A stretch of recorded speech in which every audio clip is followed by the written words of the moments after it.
vaya usted buscando el libro de Miqueas mientras los demás regresan. El libro de Miqueas usted lo va a encontrar en el Antiguo Testamento.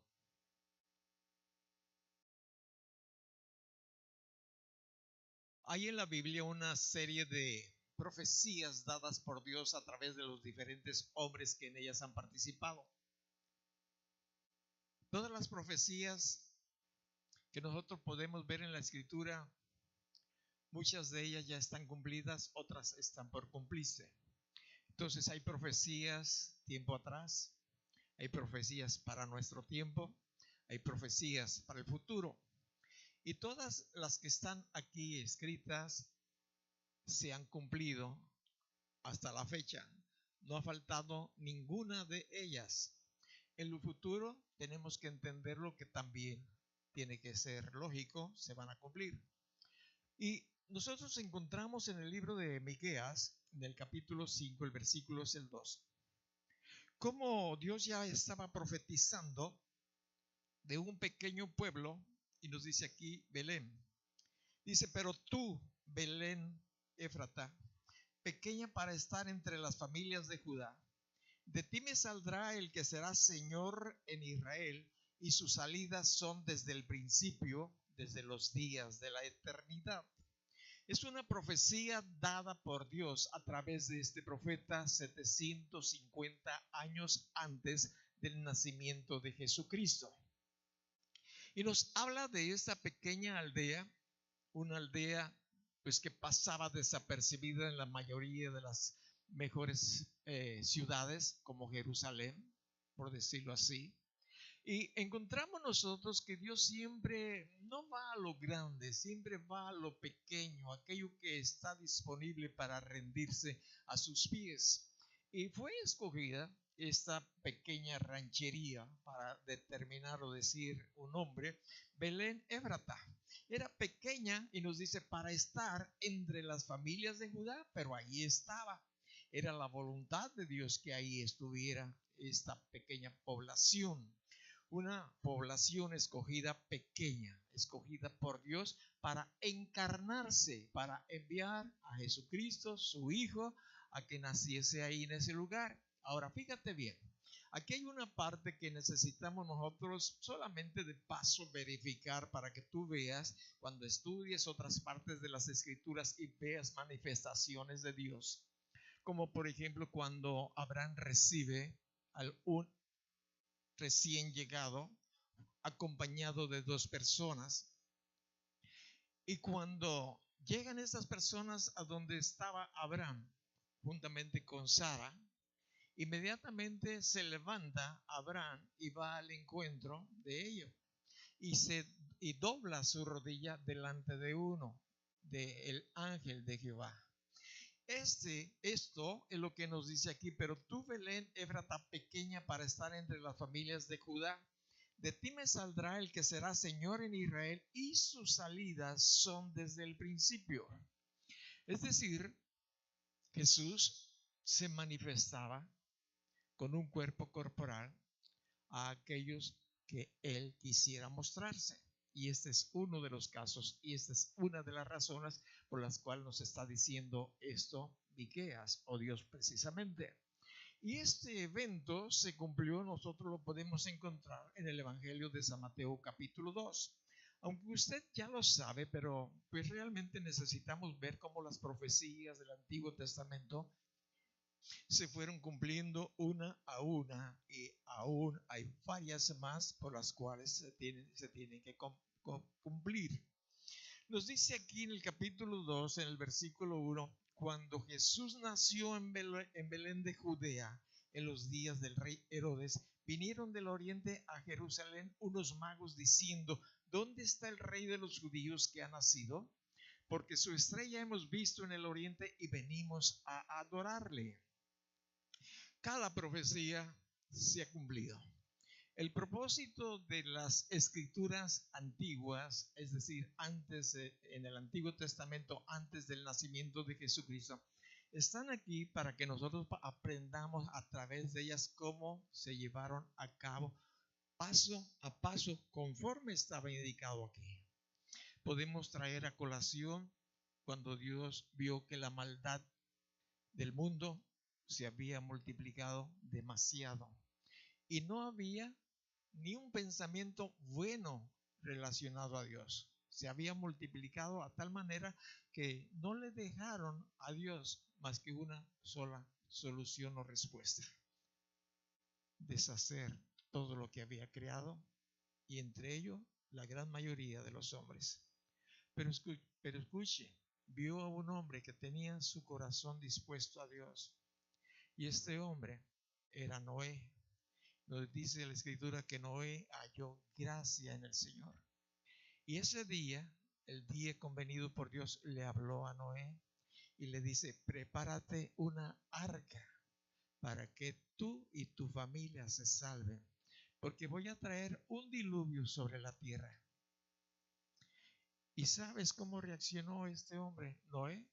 Nos dice que él escuchó atentamente la voz de Dios, lo que le decía y la razón por el cual iba a traer el diluvio. Esto lo vas a encontrar en el Antiguo Testamento, en el libro de Génesis. Porque la maldad del mundo se había multiplicado, que no había ninguna otra salida. Es más, no se podía componer. Como cuando usted ve un vehículo quizás propio y dice: me cuesta más trabajo, me cuesta más dinero arreglarlo que comprar uno nuevo o uno mejor. Y eso es lo que pasó. Y la Escritura nos dice que Noé hizo exactamente como Dios le había hecho. Exactamente. Le creyó que iba a caer agua del cielo. Ahora, ¿por qué podemos nosotros decir que la fe de este hombre Noé era maravillosa? Es porque en los días de Noé no llovía, no caía agua del cielo, como hoy usted y yo estamos acostumbrados. La tierra se regaba con un vapor que salía de ella, y se regaba todo lo que se tenía que regar. Y ese día él estaba escuchando cosas asombrosas, Noé. ¿Y quién se las estaba diciendo? Dios. Y él vio que se cumplió lo que Dios le había dicho. Preparó el arca, trabajó en ella, en la que él y su familia se salvaran. Y nos habla del que nosotros debemos también de trabajar para que nuestra familia juntamente con nosotros nos salvemos de algo tremendo que va a venir sobre esta tierra. Y te lo voy a decir a grandes rasgos, quizás después me tome más tiempo.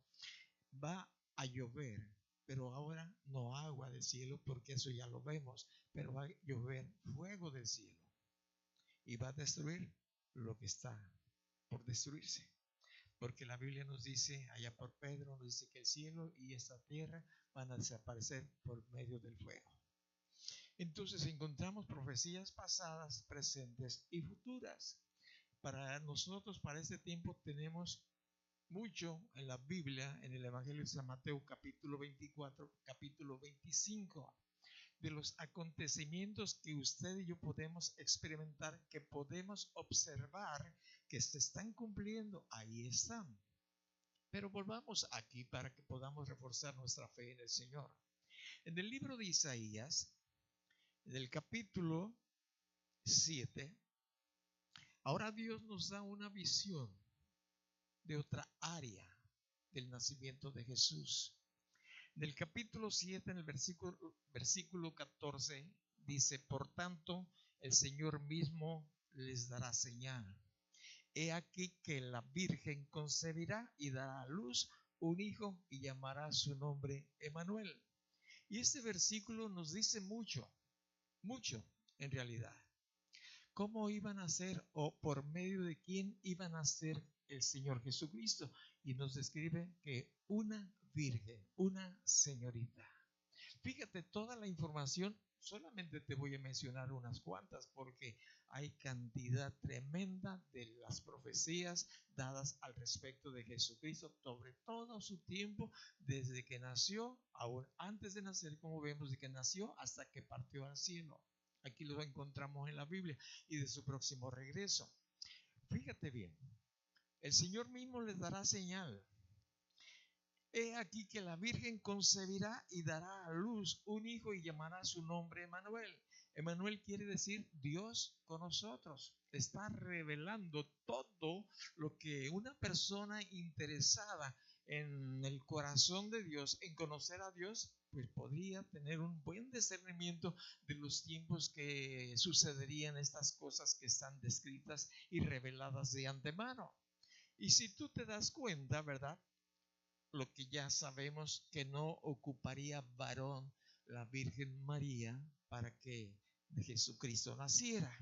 Y aquí en Lucas capítulo 1, el versículo 26, podemos nosotros encontrar esa información de cuándo se inicia la información que tenía que recibir la persona indicada para que esto se diera.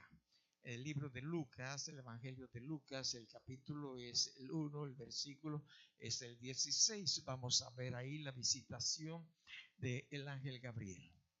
El sexto mes, el ángel Gabriel fue enviado por Dios a una ciudad de Galilea llamada Nazaret. Al sexto mes, el ángel Gabriel. Y si tú lees los versículos anteriores, te estarás dando cuenta de que está hablando. Está hablando de que otra mujer que no había podido tener hijos por varias razones, entre ellas porque ya eran grandes de edad. Habla de Ana y de su esposo. Está hablando que después de que ellos dieran a luz, dice, al sexto mes el ángel, o sea, del embarazo, al sexto mes el ángel Gabriel fue enviado por Dios a una ciudad de Galilea llamada Nazaret. A una virgen desposada con un varón que se llamaba José, de la casa de David, y el nombre de la virgen era María. Muchas veces nosotros pensamos algunas cosas que equivocadas. María estaba desposada, no estaba casada. Lo que aquí nosotros le llamamos, ya le habían pedido la mano a su papá, ¿lo entiendes? Desposada, estaba comprometida. Andaba ya noviando, lógicamente, pero comprometida a cierta fecha a casarse. Es lo que nos está diciendo aquí, desposada. Todavía no tenían una habitación donde ellos vivieran solos, José y María. Una virgen desposada con un varón que se llamaba José de la casa de David, y el nombre de la virgen era María. Y entrando el ángel donde ella estaba, dijo: salve, muy favorecida, el Señor es contigo, bendita tú entre las mujeres. Mas ella, cuando le vio, se turbó por sus palabras y pensaba: ¿qué salutación sería esta? Entonces el ángel le dijo: María, no temas, porque has hallado gracia delante de Dios. Todas las personas tenemos gracia delante de Dios, pero desgraciadamente, por nuestro descuido en nuestra relación con Él, vamos perdiendo esa gracia. Como cuando tú amas mucho a tu hijo, y pues en realidad te hace cada cosa y como que sientes menos amor, aunque lo sigues amando, pero tú dices: ¿qué hago, no? Y esa mujer, nos dice esta señorita, halló gracia. Había hallado gracia, es decir, era elegible para lo que iba a pedirse. Y se le instrucciona: concebirás en tu vientre y darás a luz un hijo y llamarás su nombre Jesús. ¿Quién? Este será grande y será llamado Hijo del Altísimo, y el Señor Dios le dará el trono de David su padre, y reinará sobre la casa de Jacob para siempre, y su reino no tendrá fin. Mucha información nosotros encontramos aquí. Pero lo que quiero recalcar un poquitito es lo que está en el versículo 32, que nos dice: este será grande.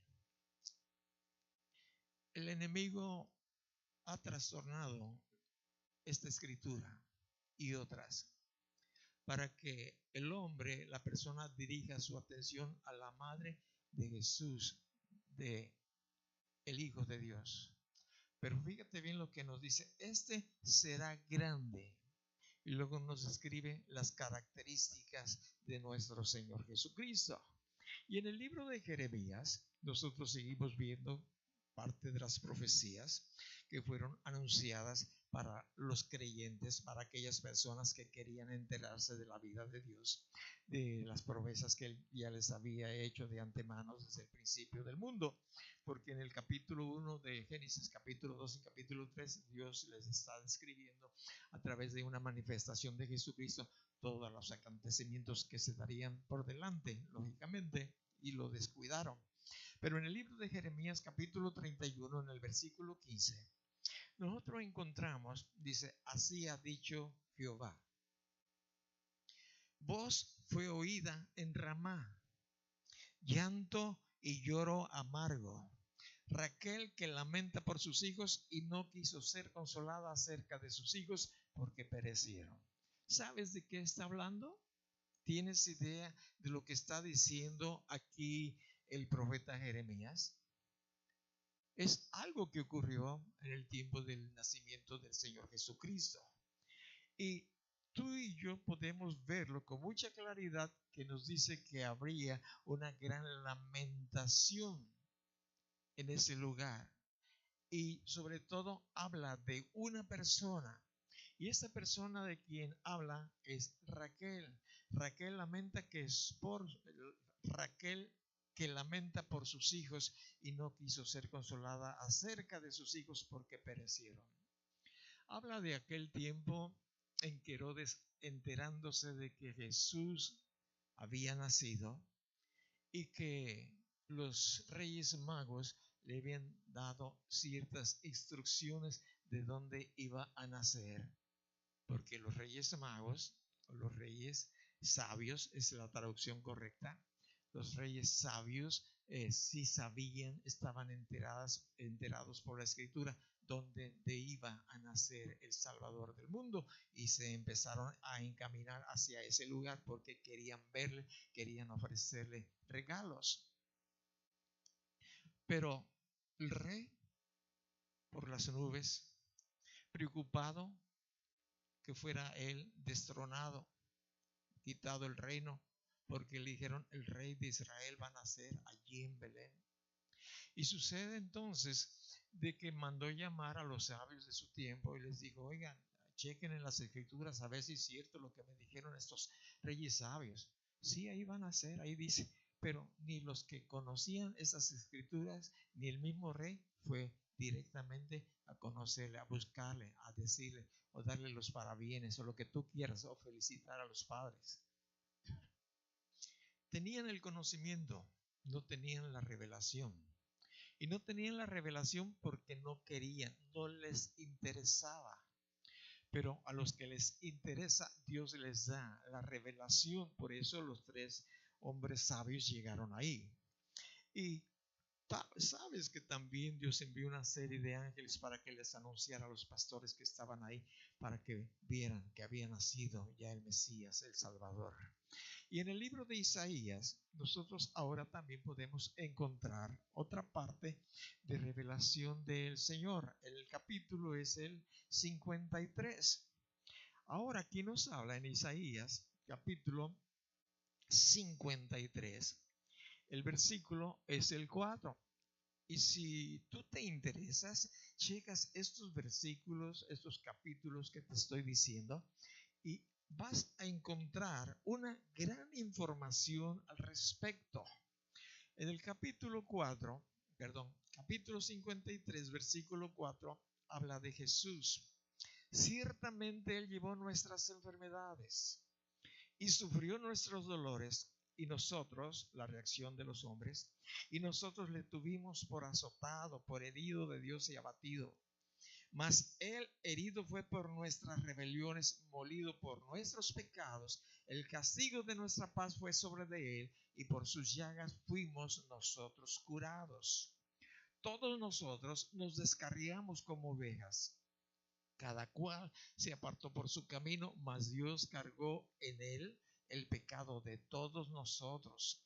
Angustiado Él y afligido, no abrió su boca. Como cordero fue llevado al matadero, y como oveja delante de sus trasquiladores enmudeció y no abrió su boca.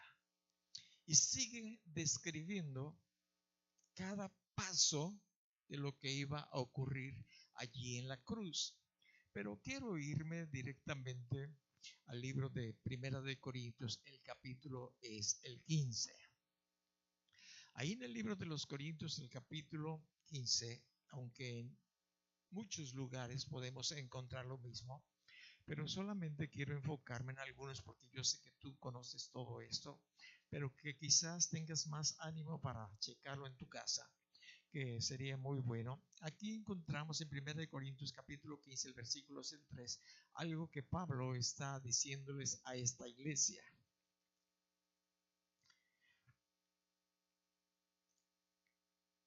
Estoy en otro capítulo. Gracias por su paciencia. Ya lo tengo aquí. Gracias. Porque primeramente les he enseñado lo que asimismo recibí. Fíjate la enseñanza básica para cada persona cuando empieza a conocer a Jesucristo. No puede uno explicarles, enseñarles de la tribulación, del arrebatamiento, de la novia del Cordero, aunque conforme vayamos caminando tenemos que ir adquiriendo este conocimiento y otros que si tengo ahorita la oportunidad te daré un adelantito así pequeño. Pero nos dice porque primeramente les he enseñado lo mismo que recibí, que Cristo murió por nuestros pecados conforme a las Escrituras y fue sepultado y que resucitó al tercer día conforme a las Escrituras y apareció a Cefas y después a los 12.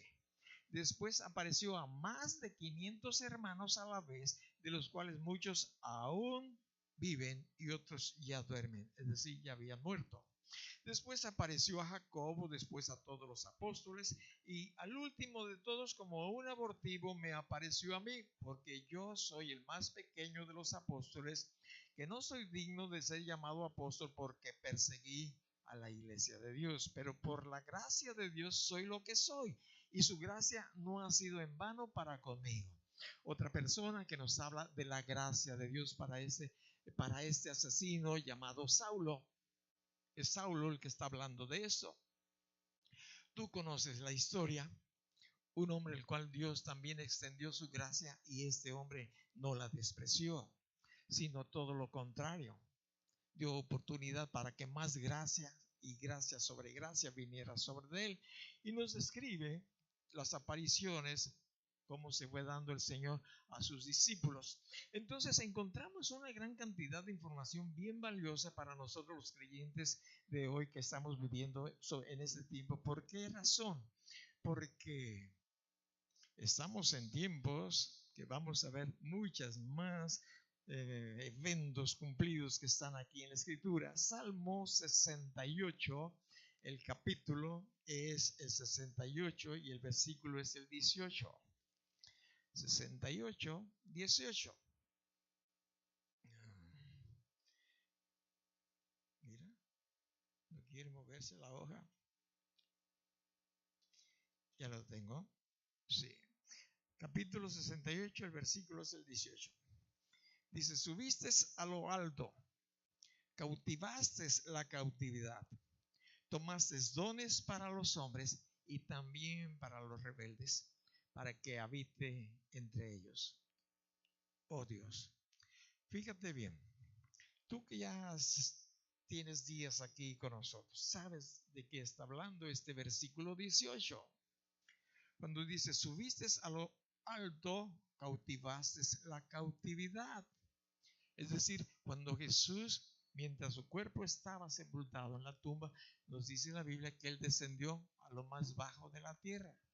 Fue y le predicó a los espíritus encarcelados, que en otro tiempo, no me voy a ir, dice, desobedecieron los tiempos de Moisés, de Aarón. Ahora, fíjate bien lo que pasó.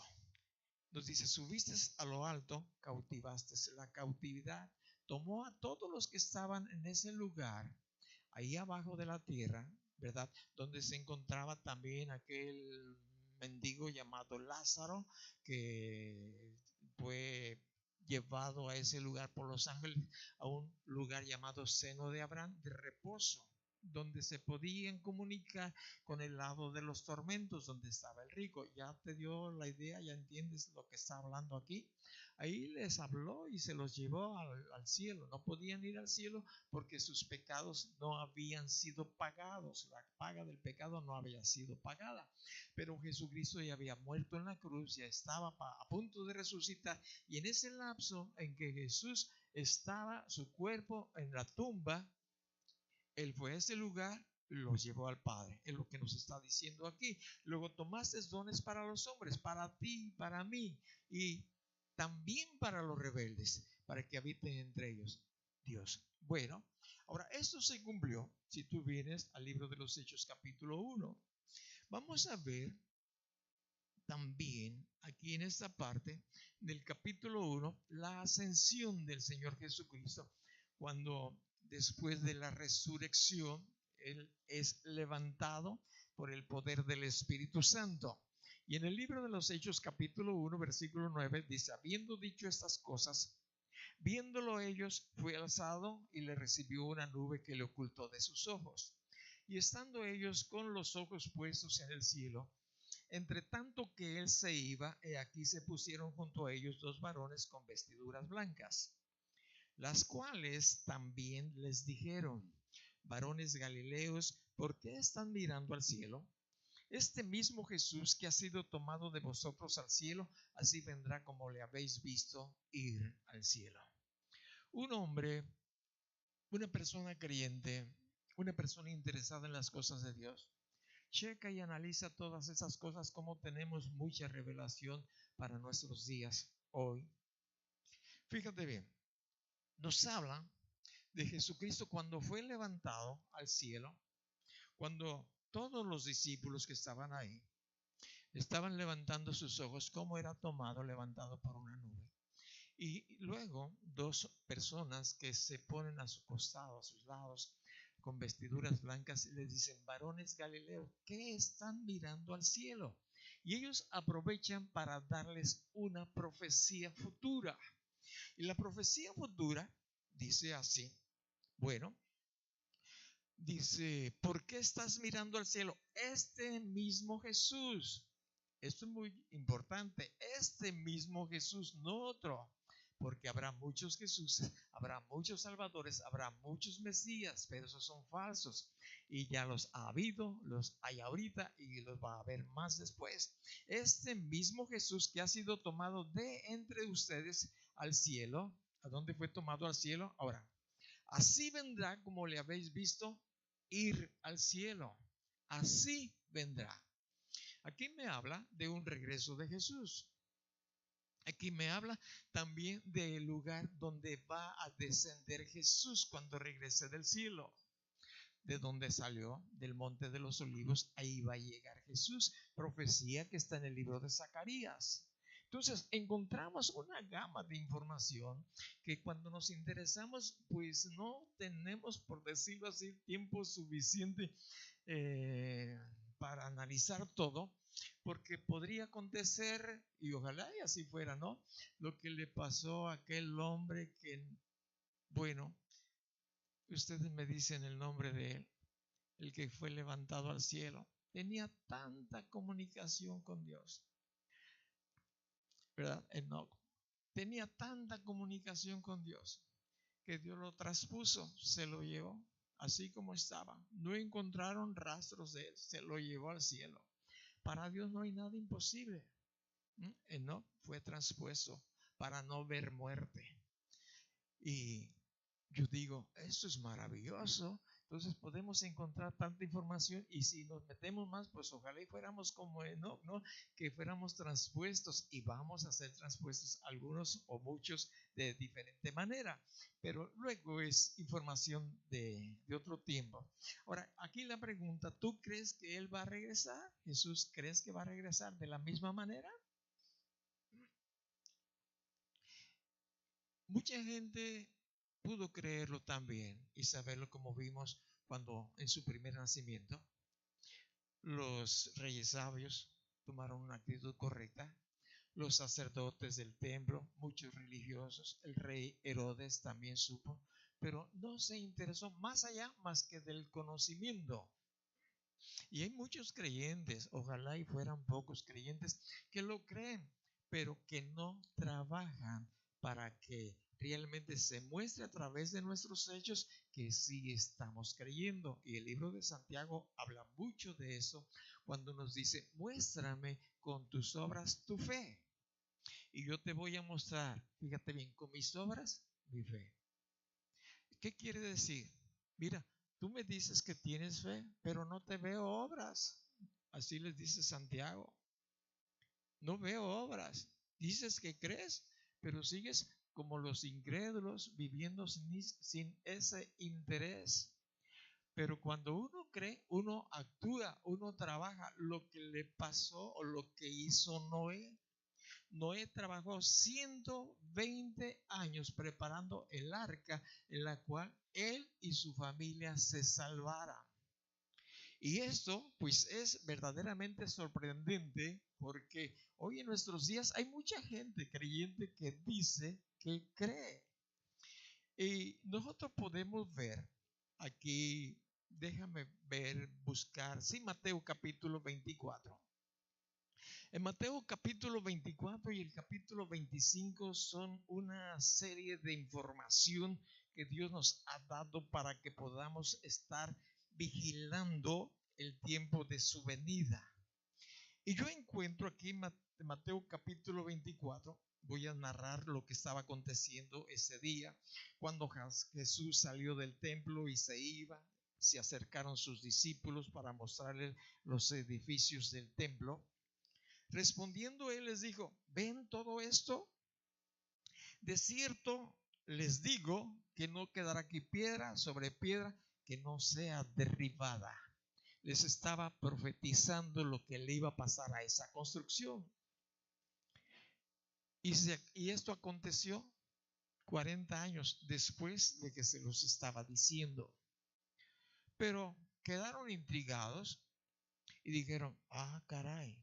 Quizás se preguntaban: ¿quién hará esto? Tanto trabajo que ha costado, tanto dinero que se ha invertido aquí. Y estando él sentado en el monte de los discípulos, es decir, se encaminó hacia allá, los discípulos se le acercaron aparte diciendo: dinos cuándo serán estas cosas. Uno, lo del templo. ¿Qué señal habrá de tu venida y del fin del siglo? Están haciéndoles tres preguntas. Tres preguntas que aquí están dadas la respuesta en nuestros capítulos, así englobados, engrosados en unas cuantas páginas. Bueno, y dice el siguiente versículo: respondiendo Jesús le dijo: mirad, que nadie los engañe. Y este es un tiempo de engaño en el cual estamos nosotros viviendo. Es algo muy serio y muy importante que lo entendamos, porque Jesús está preparando un evento maravilloso para nosotros, los creyentes, y la Biblia le llama las bodas del Cordero. Y me voy a brincar ahí. Si tú me acompañas en el capítulo 1 de Tesalonicenses, el capítulo es el 4. Y Dios, usando a este hombre, a Saulo de Tarso, llamado después Pablo, San Pablo, del capítulo 4 nosotros podemos ver una de las características tan importantes como todas las demás, pero que vamos a usar hoy en esta mañana, el capítulo 13, capítulo 4, versículo 13. Y nos dice: tampoco queremos, hermanos, que ignoren acerca de los que duermen, es decir, los que ya habían muerto, para que no se entristezcan como los otros que no tienen esperanza. Hay gente que no tiene esperanza, hay gente que tenemos esperanza. ¿Por qué? Porque conocemos el plan de Dios de una manera, si no perfecta, pero sí podemos definir los tiempos y las sazones, como nos dice la Escritura, el mismo Señor. Y habla Pablo que él no quiere que nosotros ignoremos. Y dice el siguiente versículo: porque si creemos que Jesús murió, pregunto, y resucitó, pregunto, ¿se dieron, no, esos acontecimientos profetizados desde el Antiguo Testamento? Bueno, esto no ha pasado. Así también traerá Dios con Jesús a los que durmieron con él. Fíjate bien, así también traerá Dios con Jesús a los que durmieron en él. ¿De qué está hablando aquí San Pablo? ¿De qué está hablando Dios? Primeramente, el versículo anterior habla de aquellos que duermen, ¿verdad? Es decir, aquellos que murieron y están delante del Señor porque aceptaron la gracia, aceptaron el perdón, aceptaron la misericordia, empezaron a trabajar como verdaderos creyentes a que su vida fuera transformada por el poder del Espíritu Santo. De ellos está hablando, porque si creemos que Jesús murió y resucitó, Pablo les está diciendo: entiendan por favor, ustedes de Tesalónica, así también va a traer Dios con Jesús a los que durmieron en él. Ya los que están ahí en el cielo van a ser traídos de nuevo a esta tierra. ¿Lo entiendes? Le podría decir él ahí a sus escuchas. Por lo cual les decimos esto en palabra del Señor, que nosotros, ahora habla de los vivos, que nosotros que vivimos, que habremos quedado hasta la venida del Señor, no nos vamos a adelantar a los que durmieron. Porque el Señor mismo, con voz de mando, con voz de arcángel y con trompeta de Dios, descenderá del cielo, y los muertos en Cristo resucitarán primero. Luego nosotros, los que vivimos, los que hayamos quedado, seremos arrebatados juntamente con ellos en las nubes para recibir al Señor en el aire, y así estaremos siempre con el Señor. Desglosando con claridad lo que el Señor está hablando, en este párrafo del 13 al 17 está hablando precisamente de lo que la Biblia le llama el arrebatamiento de la iglesia, de los creyentes que se encuentren vivos en ese tiempo en que Jesús venga. ¿Hasta dónde? ¿Hasta la tierra? No, hasta las nubes. Hay una gran diferencia de su segunda venida a esta tierra, ya no como bebé. Está hablando aquí en esta parte de la escritura que Jesús va a venir, o tiene en el intermedio entre su primera y su segunda venida, tiene otra venida muy especial. Va a venir por su iglesia, por la novia, por aquellos que esperan en él. Capítulo 25 de Mateo te va a dar una visión tremenda, como no tienes idea, de ese acontecimiento. Bueno, y nos dice aquí también eso, en estos versículos, que si creemos que Jesús murió y resucitó, así también traerá Dios con Jesús a los que durmieron en él. Es decir, los que ya están en el cielo, ese instante, en ese momento, Dios los va a tomar y va a decir: vénganse, pueblo mío, vénganse, mi novia, vamos a recoger a los que están allá abajo, mientras en ese trayecto ahí les voy a dar un cuerpo nuevecito como el que ustedes ven aquí, me ven a mí, dice Jesús. Porque va a haber la resurrección de los muertos. La Biblia nos habla: bienaventurados los que participan en la primera resurrección. Los que participan de la segunda resurrección, será tremendo para ellos, porque ellos irán directamente al juicio. Tiene una explicación bien clara en la escritura. No me voy a meter para allá, ya te lo he explicado. Pero lo que sí quiero que veas, que profecías dadas por Dios, no por los hombres, porque a veces, bueno, la gente está diciendo que Jesús viene tal día y dan fechas, siendo que la escritura nos dice que ni el día ni la hora nadie lo sabe. Sin embargo, tienen el atrevimiento de decir tal día. Asociaciones religiosas dicen eso, porque quizás conozcan la escritura, pero no tienen el discernimiento, porque su corazón no está dispuesto para Dios, y Dios es el que da discernimiento de la escritura, explica claramente el Espíritu del Señor.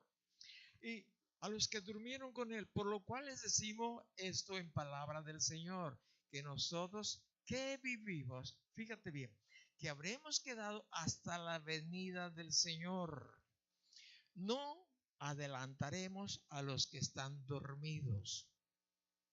No. Cuando el Señor venga, nosotros, si estamos vivos, cuando venga las nubes, no nos vamos a adelantar a los que están ahorita con él. Va a traerlos. Y fíjate bien, esos espíritus o almas van a tomar un cuerpo que va a brotar de la tierra nuevecito para que esa alma se meta, se introduzca, se formen uno con ese nuevo cuerpo. Y si quieres saber cómo va a ser ese nuevo cuerpo, aquí está en la Biblia también. Aquí está toda esta información. Tú dices, ¿cómo va a ser? Aquí está. Así, aquí está. Entonces, imagínate esto, ¿no? Es lo que está diciendo Pablo. Porque el Señor mismo, con voz de mando, con voz de arcángel y con trompeta de Dios, descenderá del cielo, y los muertos en Cristo resucitarán primero. Esto es primero.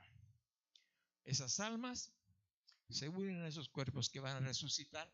Yo no sé dónde están los restos de los cuerpos, pero el Señor sabe de dónde están esos restos y no necesita que alguien le haga ciertas indicaciones. Él dice la palabra y sucede todo lo que tiene que suceder. Luego nosotros, los que vivimos, los que hayamos quedado, seremos arrebatados. Ahora escucha, juntamente con ellos. Y cuando yo me puse a analizar tiempo atrás esa escritura, yo dije, pero ¿cómo se van a dar las cosas? ¿Por qué razón ellos primero y por qué nosotros después? Estamos vivos, lógicamente. Pero pues ya me di cuenta por revelación del Espíritu Santo que los muertos, sus cuerpos están 2 metros abajo de nosotros, por lo menos. ¿Cierto o no cierto? Es lo que cavan en los panteones, 2 metros para meter los cuerpos. Entonces, tienen su cuerpo y cuando lleguen a nuestro nivel, dice la Escritura, juntamente. Luego nosotros los que vivimos, los que hayamos quedado, seremos arrebatados juntamente con ellos en las nubes para recibir al Señor en el aire. Oiga, eso es maravilloso. Eso realmente es asombroso. Es para que nos pusiéramos las pilas y estuviéramos nosotros trabajando para la salvación propia y de nuestra familia, como lo hizo Noé. 120 años le dio Dios oportunidad, no a Noé, no a su familia, sino al resto, a los que le rodeaban. Porque dijo, mi espíritu no va a contender por siempre con el hombre, dijo el Señor. 120 años serán sus días. Es decir, los voy a aguantar de aquí en que estoy revelando a mi siervo Noé esta información, 120 años. ¿Y sabes qué hizo Noé? Se puso a trabajar para que él y su familia fueran salvos. Y yo creo, porque la Biblia nos dice que él también compartía las buenas nuevas a los que quizás lo único que recibía era burlas, porque al final nadie se salvó. La Escritura nos dice que solamente 8 se salvaron. Él, su esposa, sus 3 hijos con sus respectivas esposas. Entonces, esto es verdaderamente maravilloso. Debemos de sorprendernos de la revelación que el Señor nos da. Ahora voy a brincarme para que usted tenga entendido esto, o todos lo tengamos entendido, en el libro de Efesios. Las características de la novia, porque esto es muy importante, es bastante importante entender las características de la novia. Como la novia que tú, joven soltero, quieres tener. Posiblemente, si tu corazón está dispuesto para con Dios, si pides a Dios que te guíe y estás sensible a su Espíritu Santo, porque a veces yo encuentro personas que vienen, platican conmigo y dicen, ¿sabe qué? Me casé con la persona que no debería de haberme casado. No le hice caso a Dios. Estoy en un yugo desigual. Y entienden, razonan. ¿Y qué pueden hacer si el matrimonio es toda la vida? Claro que hay otras cosas que luego se pueden ver al respecto, pero no es el caso ahorita. Pero lo que sí encontramos aquí en el libro de los Efesios, el capítulo es el 5, el versículo es el 25, las características de la novia, que debe de ser también del novio, y en este caso de la esposa. Dice, maridos, amad a vuestras mujeres, así como Cristo amó a la iglesia y se entregó a sí mismo por ella. Este es el trabajo de nosotros los varones. Para santificarla, habiéndola purificado en el lavamiento del agua por la palabra, a fin de presentársela a sí mismo una iglesia gloriosa, que no tuviese mancha ni arruga ni cosa semejante, sino que fuese santa y sin mancha. Voy a brincarme, no, hasta ahí vamos a ver.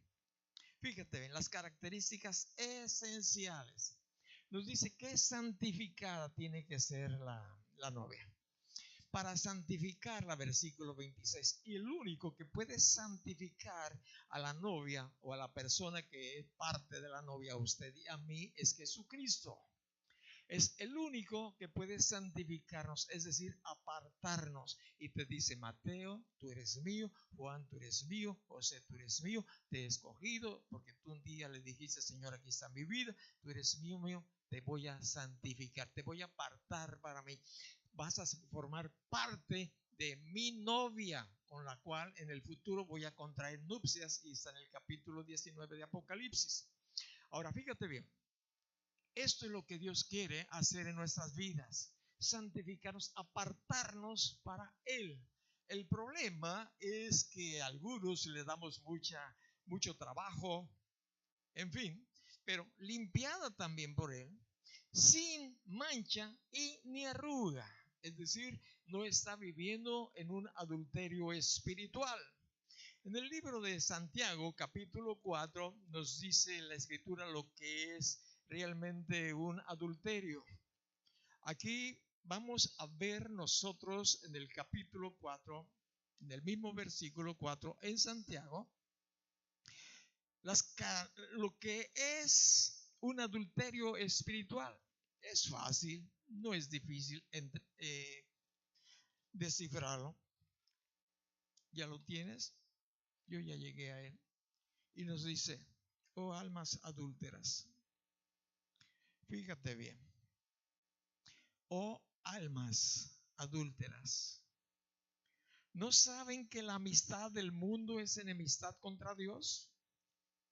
Cualquiera pues que quiera ser amigo del mundo se constituye enemigo de Dios. Creo que no es difícil entenderlo, ¿verdad? Oh almas adúlteras, ¿no saben que la amistad del mundo es enemistad contra Dios? Cualquiera pues que quiera ser amigo del mundo se constituye enemigo de Dios. Es decir, querer ser como los que no son creyentes, tener el mismo tipo de planes que ellos tienen: ser ricos, ser famosos y lo que tú creas conveniente. Tener muchas mujeres o muchos maridos, tener muchos vestidos, tener muchos zapatos. Ese es su interés principal. Lo de Dios, pues sí, yo voy los domingos, sí, doy mis ofrendas, pago mis diezmos también y hago eso, pero el corazón está hablando de almas adúlteras. Almas que no están desarrollando el llamamiento de Dios, no se están apartando para Dios, porque santificar, esto es lo que significa. En segunda de Timoteo usted puede encontrar en el capítulo 4, versículo 10, el ejemplo de una persona que amó el mundo, y nos dice que este fue Demas. Demas se convirtió en enemigo de Dios. Pablo dice: Demas me ha desamparado amando este mundo. Había abandonado su ministerio, había dejado todo porque había otras cosas que le interesaban, como Dante Gebel. Dante Gebel era un hombre que Dios lo usaba de una manera grande para ganar almas. Tenía don de Dios para ello. Hoy es un cómico. Hoy ya está en la televisión como cómico, conviviendo con artistas como Olga Brinsky, como todos los que tú quieras, haciendo dramas para entretener al mundo. Eso es amar al mundo, no hacer lo que Dios nos pide que hagamos. Eso es amar al mundo. Ahora tenemos que entender con mucha seriedad lo que pasa cuando amamos al mundo. En primera de Juan, capítulo 2, en el versículo 15. Primera de Juan, capítulo 2, versículo 15. No améis al mundo ni las cosas que están en el mundo. Repito, no améis al mundo ni las cosas que están en el mundo. Si alguno ama al mundo, el amor del Padre no está en él. ¿Cómo podemos nosotros saber si estamos amando al mundo? Cuando le damos preferencias a las cosas de alrededor, aunque no sean pecaminosas, pero que nos impiden desarrollar lo que Dios quiere que nosotros desarrollemos para Él, porque hemos sido apartados para Él. Como tu empleado, como tu trabajador, un ejemplo, que tú lo contrataste para que estuviera ahí, pero se da sus escapaditas a la ferretería de al lado para atender un cliente que llegó ahí también. Y a lo mejor al otro lado hay alguien que le pidió un favor y descuida el llamado que tú le hiciste a tu trabajador. Lo contratas para que trabaje en el campo. Les vamos a limpiar ese pedazo. Pero se va y que te poda el del vecino o fertiliza también al del otro. Pero tú le dices, oye, pues eso algo fuera de tus horas de trabajo. Aquí trabajas de 8 a 4 o a 5 y después dedícate a lo demás. Pero amar el mundo es algo así parecido. Bueno, eso es lo que yo pienso. Los antediluvianos demasiado tarde se dieron cuenta de eso. Nos dice la Biblia que cuando llegó el momento, Dios cerró la puerta del arca. No la cierra nadie, ni nosotros mismos ni usted. Dios la cierra. Cuando Dios ve que nadie más sube, ya nadie más sube, cierra la puerta y a lo que sigue, a lo que te traje, chencha. Lo que sigue. Fue en el arca, fue en Sodoma y Gomorra, fue en todo lugar que tú veas. Dios ve el momento en que ya no habrá otro que pueda subirse al tren de la vida. Ya no. Bueno, cierra la puerta. Cerró la puerta del arca. Nadie podía subir, nadie podía bajar. Aunque después llegaron, tocaron, ábrenos la puerta, está cerrada. Pero quítale ahí el seguro. Yo no la cerré, ¿verdad? Entonces, realmente tenemos que pensar en todo eso porque estamos viviendo momentos en que la mayoría de los creyentes que estamos pensando en eso, pues la venida del Señor Jesucristo. ¿Qué va a pasar después del arrebatamiento? Después de que usted y yo nos vayamos con Jesús. Después de que nos hayamos encontrado junto con los que están dormidos, muertos, resucitados, ¿qué va a pasar después de esto? Bueno, lógico, pues vamos a ir hacia arriba, hacia el cielo, pero tenemos un encuentro. Si tú vienes en el capítulo, en la segunda carta de los Corintios, en el capítulo 5, tenemos un encuentro ya un poquitito más serio con Dios. Y esto no se trata de perdición, esto no se trata de ir al infierno, esto no se trata más que le rindamos cuentas a Él. En 2 de Corintios capítulo 5 el versículo es el 10, porque es necesario. Hay muchas cosas necesarias en la vida, esta es una de ellas, porque es necesario que todos nosotros comparezcamos ante el tribunal de Cristo. Está hablando a los creyentes. Después del arrebatamiento, después de que nos encontremos con Él en las nubes, entonces vamos a ir ante el tribunal de Cristo. Este es un juicio, una rendición de cuentas de usted, de mí y de todos los creyentes que estemos listos ese día del arrebatamiento o de los que ya están fallecidos ahí, creyentes que ya fallecieron. Ese es un día que íbamos a rendirle cuentas cada uno, no en grupo. A ver, los de Grupo Amor, vénganse para... No, cada uno, ven. ¿Y cómo te llamas? Te va a decir, ven.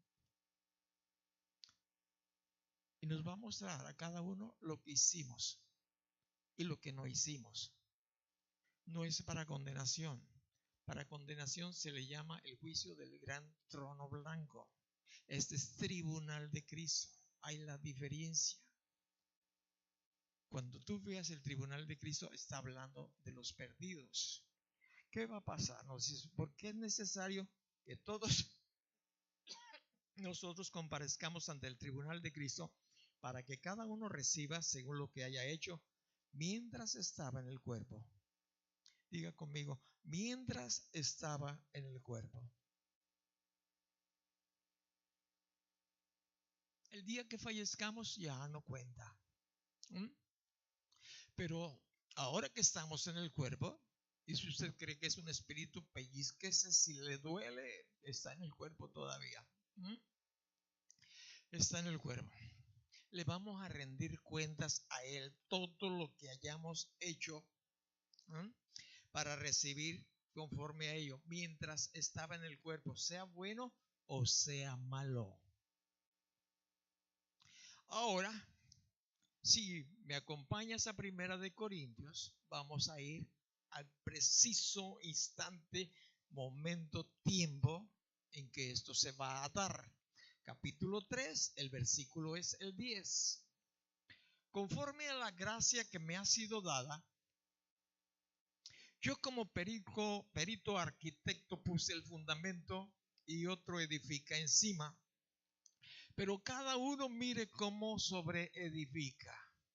Pablo está hablando y les dice a los de Corinto: yo ya les hablé que Jesús es el único que puede perdonar nuestros pecados. Él murió en la cruz, por ello resucitó, está en el cielo. Les explico lo que primeramente se tiene que explicar. Recibieron a Jesucristo como su Señor. Ahora, Él les dice que Él fue el arquitecto que puso el fundamento. El fundamento es Jesús. Cuando Jesús dijo, sobre de esta piedra edificaré mi iglesia, de eso está hablando. Yo ya he puesto el fundamento en varios de ustedes, pero Pablo les dice también eso. Fíjate bien. Y otro edifica encima, es decir, aquellos que apoyan, que vienen, pero cada uno mire cómo sobreedifica. Esta es responsabilidad tuya, cómo va a quedar tu casa, cómo queda cuando tú edificas tu cuartito donde vas a dormir, tu edificio, no sé lo que hagas, tú sabes, le dices métale varilla fuerte, métale buen cemento y tú sabes, ahí está el arquitecto, tú le das las instrucciones, pero tú eres responsable de cómo sobreedificas tu casa. No es el pastor, no son aquellos que te ayudan tampoco a sobreedificar. Eres tú. Tú tienes que checar, nos dice la Escritura. ¿Qué tienes que checar? Tienes que checar sobre qué está fundado tu vida. Y nos dice el versículo, porque nadie puede poner otro fundamento que el que está puesto, el cual es Jesucristo. Y si sobre este fundamento, Jesucristo, alguno edifica oro, plata, piedras preciosas, madera, heno, hojarasca, cosas buenas, cosas malas. Cosas buenas, oro, plata, piedras preciosas. Si tú vienes y yo te digo, tengo aquí un puño de oro o de plata, piedras preciosas, pero también tengo uno de madera, ¿qué escogerías? Tengo otro también de heno u hojarasca que recogimos por allí. Tú dices, no, pues el oro, pues sí. Bueno, en nuestro trayecto de vida recogemos a veces oro, a veces recogemos basura, hojarasca, heno. Eso no va a servir. Ese heno, esa hojarasca, esto que dice aquí la Escritura, son aquellas cosas que tú y yo hacemos fuera de la voluntad de Dios, pensando que sí son correctas a los ojos de Él. Todo aquello, sí, donde no lo hemos considerado. Quizás casarte, quizás divorciarte, quizás un trabajo, quizás las amistades que tienes, lo que tú y yo podamos pensar, eso está dentro de los planes de Dios. Que yo me vaya a trabajar allá o venga para acá o me vaya a los estados, está dentro de los planes de Dios, porque si no, va a ser hojarasca. Alguien puede decir, creyentes en los estados, ay, tanto que me maté para mantener a mi familia. Eso no es hojarasca, fue la voluntad de Dios. Se tienen que preguntar. Y es fácil saber si es la voluntad de Dios o no. Muy fácil. No tiene uno que darle vueltas al asunto. Chécalo y verás que es bien fácil. Muy fácil saber, en realidad. Y nos sigue diciendo aquí, ¿verdad? Porque ese día la obra de cada uno se hará manifiesta, de cada uno otra vez. ¿Por qué? Porque el día la declarará, pues por el fuego será revelada, el fuego de los ojos de Dios. Y la obra de cada uno, cual sea, el fuego la va a probar, la probará. Si permaneciere la obra de alguno que sobreedificó, escucha, vamos a recibir recompensa. ¿Qué tanta recompensa queremos recoger que nos entregue el Señor? Ahí están los tesoros que el Señor dijo, hagan tesoros en el cielo. Porque los de la tierra, bueno, le ocurren muchas desgracias. Se los roban los que amantes de lo ajeno. Muy bien, aquí encontramos, fíjate bien, el fuego la probará. Si permanece la obra de alguno que sobreedificó, recompensa recibirá. Si la obra de alguno se quemare, es decir, aquellas cosas que no se hicieron por instrucciones de Dios, no está hablando de pecado, no.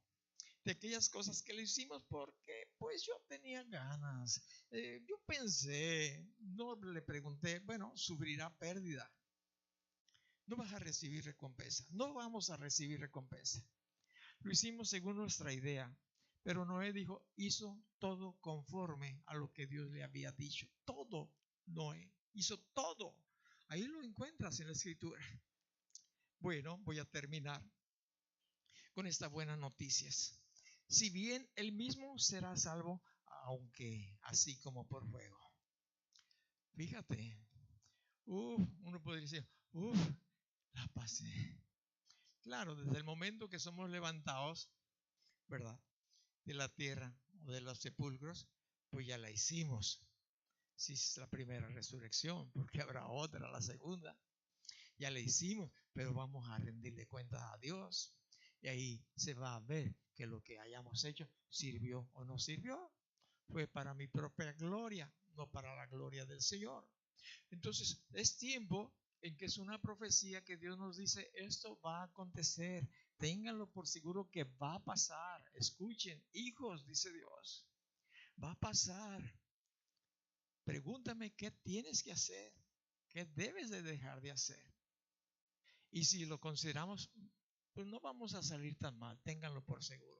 No, hay que darle gloria a Dios en toda la alabanza porque ya nos ha perdonado todos nuestros pecados, nos ha limpiado de toda maldad, nos ha sentado en lugares celestiales juntamente con Él, mas no quiere que perdamos ese lugar, indiscutiblemente. Y si queremos tener un lugar muy cerquititas a Él, pues tenemos que hacer lo que Él le dijo a la madre de aquellos dos discípulos.